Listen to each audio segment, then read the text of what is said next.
Oui, vous avez bien lu, et non, vous ne rêvez pas. Il faut stopper la recherche spatiale et son industrie maintenant. Évidemment, je dis pas ça comme ça. J'ai des arguments de choc qui vont venir perturber même les plus fervents défenseurs de cette ignominie. Bon déjà, je sais pas si vous êtes au courant, mais d'après le GIEC, on est foutu. Si on continue à polluer et à rejeter des gaz à effet de serre, on va aller dépasser ces 1,5 degrés de réchauffement. Donc sans déconner, si on continue à envoyer ces énormes engins ultra polluants pour simplement aller dans un endroit où il y a que dalle, on va pas s'en sortir. Vous pensez à notre survie ou pas un peu?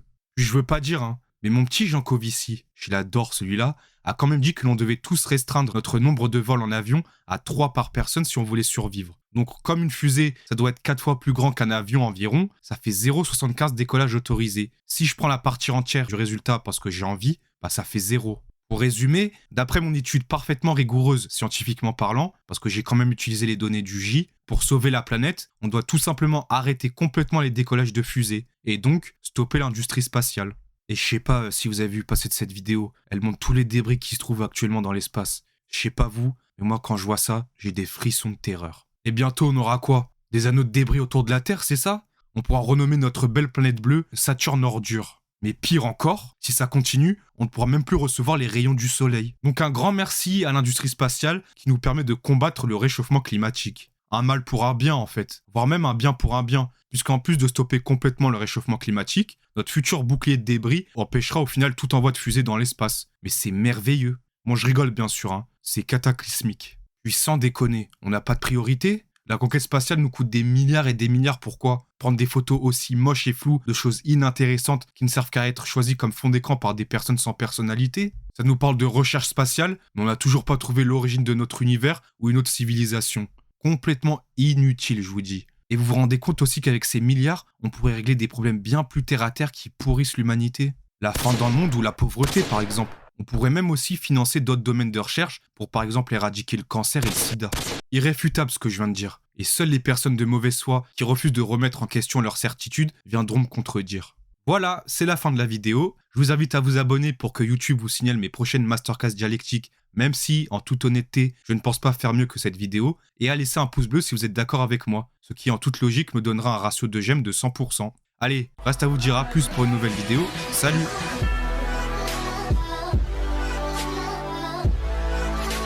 Bon, il est temps de revenir aux choses sérieuses. Vous l'aurez sûrement compris, mais le but de cette vidéo n'est pas d'accabler l'industrie et la recherche spatiale en leur mettant uniquement dans la face leurs défauts, mais plutôt de les défendre. Car bien que j'ai grossi le trait des détracteurs de la conquête spatiale, il faut bien avouer, pour être irréprochable en termes d'honnêteté intellectuelle, que plusieurs arguments en défaveur de celle-ci sont parfaitement recevables et grandement pertinents. Les impacts écologiques, l'utilité ou encore la notion de priorité économique sont bel et bien des interrogations légitimes.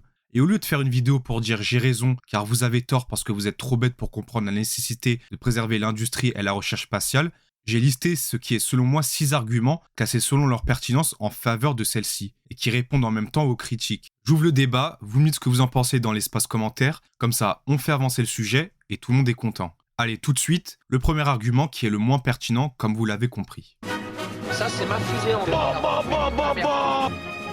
Bah oui. Les fusées pourraient être l'un des derniers recours pour sauver les fesses de l'humanité en cas de catastrophe majeure qui nous condamnerait si nous étions coincés sur Terre faute de technologie assez avancée. Ce serait notre sortie de secours en d'autres termes. Un énorme astéroïde attiré par l'attraction phénoménale de notre planète, Poutine qui s'énerve un peu trop, ou tout autre scénario qui rendrait notre planète inhabitable, comme par exemple une prochaine surpopulation si on est malthusien, ou un dérèglement climatique devenu trop important pour la survie de la biodiversité actuelle, pourraient, voire vont arriver. Alors même s'il est évident que d'autres solutions à ces problèmes sont à privilégier avant cette solution extrême qui revient quand même à quitter le navire avant ou pendant que celui-ci coule, il n'en reste pas moins que l'humanité aura un plan B plutôt sûr et efficace en cas d'échec du plan principal. Et ce, d'autant plus que notre technologie spatiale soit de plus en plus perfectionnée, ce qui signifie de préserver la conquête spatiale et ses recherches. Et je pense qu'il est plutôt sage de dire, avec maintenant près de 300 000 ans de recul, que l'humanité a toujours besoin d'un plan B. Ceci étant dit, j'ai classé cet argument 6e sur mon échelle de pertinence, car soyons réalistes, de tels scénarios se rapprochent plus aujourd'hui de la science-fiction qu'autre chose, et de tels niveaux de technologie ne seront opérationnels que dans des centaines d'années, voire plus. Néanmoins, cette remarque nous amène quand même au deuxième argument. Ça c'est ma fusée en Pour ceux qui ne savent pas trop ce que sont les pertes de technologie, eh bah tout est dans le nom. C'est une situation où les connaissances, techniques, compétences ou moyens de fabrication associés à certaines technologies sont oubliés ou perdus au fil du temps. Et au cours de notre histoire, c'est arrivé bien des fois. L'exemple le plus cité est évidemment celui des techniques de construction des pyramides. À moins que vous ayez trop regardé RMC Story et que vous soyez devenu un adepte de la théorie des anciens astronautes, vous seriez d'accord pour dire que les pyramides ont été construites par l'homme. Et bah aujourd'hui, on ne sait pas trop comment ces génies d'Égyptiens ont fait avec leur disponibilité technologique de l'époque pour construire ces chefs-d'œuvre, même s'il est vrai aujourd'hui que certaines hypothèses deviennent de plus en plus crédibles. Il n'en reste pas moins que cela a été un mystère qui a perduré des milliers d'années. On avait perdu cette technologie. Alors, je dis ça, mais aujourd'hui, nos moyens technologiques en termes de documentation et de préservation des connaissances sont tels que même dans un monde théorique où l'on interdirait complètement le domaine spatial, il est certain que nous saurons toujours comment faire des fusées. Néanmoins, comme on le verra avec un autre argument, il y aura toujours au minimum nécessairement des satellisations.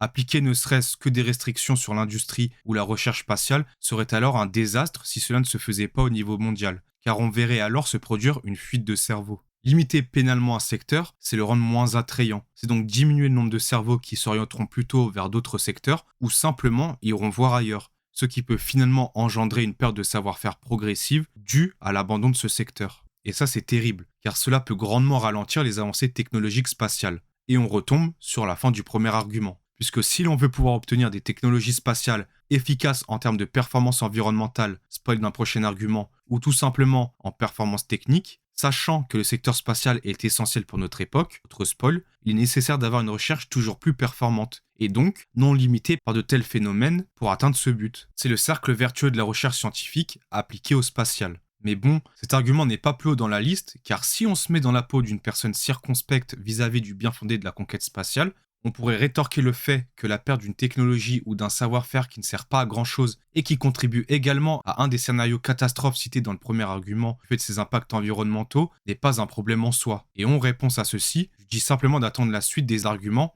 et en parlant d'arguments, on passe maintenant au troisième. Ça, c'est ma fusée en Je vous le dis tout de suite, le troisième argument est largement surcoté sur l'échelle de pertinence de cette vidéo. Cet argument est un argument philosophique. Oui, j'ai bien dit philosophique. Alors tenez-vous prêts, désolé à Aristote s'il me regarde d'en haut et à tous les littéraires qui regardent cette vidéo, bon allez je me lance. On le sait tous, mais l'homme est par nature curieux et ne peut résister à explorer l'inconnu. L'inconnu que représentent le ciel et l'espace sont la quintessence même du désir insatiable de l'homme de comprendre ce qui l'entoure et surtout de s'y rendre. Alors que cela faisait des centaines de milliers d'années que l'homme projetait sans arrêt ses fantasmes sur ce qui se trouvait réellement au-dessus de son être si insignifiant, afin de sustenter comme il le pouvait son obsession innée de compréhension, faute de technologie assez avancée, les progrès technologiques obtenus si durement sur les épaules des géants nous ont enfin permis de sortir de notre berceau. Vouloir limiter nos sorties extraterrestres ne serait-il pas aller contre notre propre nature et abandonner une partie de ce que l'on est ? Ne trahirions-nous pas nos ancêtres du fait de leurs travaux acharnés nous ont permis d'atteindre ce but dont ils ont tant rêvé et qui n'ont pas eu la chance de le voir de leurs propres yeux ? Et surtout, ne serait-il pas le plus grand aveu d'échec de l'histoire de l'humanité qui se freinerait pour la première fois dans sa quête de progrès ? Personnellement, je ne sais pas, à vous de me le dire. En revanche, je suis sûr d'une chose, c'est que cette tirade est critiquable, car l'on pourrait rétorquer, comme pour l'argument précédent, que la curiosité et la soif de progrès de l'humanité passent après sa survie, car c'est bien beau de nous envoyer en l'air, mais si c'est pour qu'à l'atterrissage, on se rende compte qu'on a complètement bousillé notre maison, c'est tout bonnement absurde. Et cet argument des détracteurs de la conquête spatiale aurait été parfait si les trois suivants qui viennent à la rescousse du secteur spatial n'étaient pas réels. Car si les trois premiers arguments de cette liste n'étaient en fait que des mises en bouche, on passe maintenant aux choses sérieuses, avec les arguments les plus pertinents qui mettent à mal l'argumentaire classique des détracteurs de l'industrie et de la recherche spatiale. Ça, c'est ma fusée en On attaque direct l'argument de l'inutilité du secteur spatial. Bon là, ça va aller vite, tant l'argument ne tient pas la route. D'abord, dans une optique d'utilité concrète pour monsieur tout le monde, sans l'industrie spatiale, c'est l'impossibilité d'envoyer des satellites en orbite. Et sans satellites, on dit au revoir à nos systèmes de télécommunications modernes, plus de GPS, plus de système bancaire, ou encore pire, plus de CanalSat. Il faut aussi rappeler que sans nos satellites, c'est plus de prévisions météorologiques précises. Alors on pourra s'en passer avec nos pommes de pin, mais ça deviendrait problématique pour les zones géographiques à risque, car nous ne pourrions plus prédire les cyclones, ouragans ou autres catastrophes climatiques. Ensuite, la recherche spatiale est aussi essentielle pour la science en général. Premièrement, avec les domaines directement liés à l'espace, comme l'astronomie ou l'astrophysique, qui nous permettent de mieux comprendre notre univers, et qui ont besoin de différents dispositifs fabriqués par l'industrie spatiale pour pouvoir faire avancer leurs recherches. La possibilité d'aller dans l'espace a aussi été décisive pour le progrès de la physique par exemple. Ça nous a permis entre autres de valider des théories par l'expérimentation, comme la relativité générale d'Einstein, qui a été une avancée phénoménale pour l'humanité. Enfin, l'exploration spatiale a aussi rendu possible des avancées médicales significatives, grâce à des recherches qui ne peuvent être réalisées que dans l'espace, potentiellement capables de guérir des maladies. En gros, l'industrie spatiale et ses domaines de recherche sont devenus indispensables à tout le monde, et l'argument de l'inutilité tombe complètement à l'eau. J'aurais pu aussi parler des retombées indirectes de la conquête spatiale sur la société civile, comme les airbags ou le téflon pour ne citer que. Mais je trouve personnellement que ce n'est pas un bon argument, car on ne discute pas de l'intérêt principal de la recherche spatiale. C'est un peu esquiver le débat et donc se mettre une balle dans le pied. Dégommer l'argument bidon d'une utilité, c'est fait, on passe maintenant à l'argument économique. Ça, c'est ma fusée en or. En réalité, l'argument précédent suffirait à démonter l'idée qu'on jetterait beaucoup trop d'argent par les fenêtres dans le secteur spatial, qui est grandement financé par l'État. Mais il est quand même important de discuter économie. D'abord, quelques chiffres clés. En 2022, le gouvernement a décidé d'investir 9 milliards d'euros sur 3 ans dans le secteur spatial, c'est-à-dire dans l'industrie et la recherche. En 2023, le CNES, le Centre national d'études spatiales, a eu un budget d'environ 2,6 milliards d'euros, dont 1,07 milliard alloué à l'ESA, l'Agence spatiale européenne. Toutes les sources seront dans la description. Soyons clairs, ce sont des financements qui peuvent sembler énormissimes à première vue et qui peuvent être sujets aux critiques, surtout quand on argue une priorité des financements aux plus urgents, comme la santé ou la transition énergétique. Mais si on regarde de plus près, on voit en réalité que les disparités de budget ne sont pas si importantes. En ce qui concerne l'écologie, en 2023, le ministère de la Transition énergétique était doté d'un budget de 19 milliards d'euros, donc 2,5 milliards dédiés à MaPrimeRénov' et 1,3 milliard pour financer le bonus écologique et la prime à la conversion. Des actions concrètes pour lutter contre le dérèglement climatique, avec un financement ayant le même ordre de grandeur que celui du secteur spatial. Pour la santé, si on ne prend seulement en compte les investissements concernant l'Agence de l'innovation en santé, qui est l'une des mesures du plan Santé 2030, volet santé de France 2030, qui a pour objectif de favoriser le développement et la mise à disposition de toute innovation en santé qui apporte un bénéfice pour les patients, les professionnels de santé et le système de santé, cette première a reçu un budget de 7,5 milliards d'euros pour les 6 prochaines années. Tout ça pour dire que le budget alloué au secteur spatial ne va pas du tout à l'encontre des enjeux prioritaires actuels. On est sur les mêmes ordres de grandeur, voire même inférieurs si on considère les budgets globaux liés à ces domaines. Et pour terminer ce volet, il faut aussi prendre en compte qu'aujourd'hui, le secteur spatial qui est en plein essor en France est l'un des plus gros employeurs. D'après les chiffres de 2020, l'industrie spatiale représentait 1704 sociétés, qui embauchaient en tout 33 200 employés pour un chiffre d'affaires total de 10,8 milliards d'euros, ce qui est plus que satisfaisant d'un point de vue économique. Venir limiter l'exploration spatiale, c'est venir inévitablement menacer ce fleuron français et ses emplois. Et pour terminer cette vidéo, le point sensible, l'argument principal dont tous les autres découlent, les potentiels impacts écologiques de l'exploration spatiale. Ça, c'est ma fusée en or. Je commence cet argument par une concession. Le secteur spatial pollue, comme toute industrie par ailleurs, c'est vrai. Mais commençons par se focaliser sur la pollution terrestre. D'après une étude datant de 2022, les émissions de l'industrie spatiale mondiale sont estimées autour de 6 millions de tonnes d'équivalent CO2, et ce par an.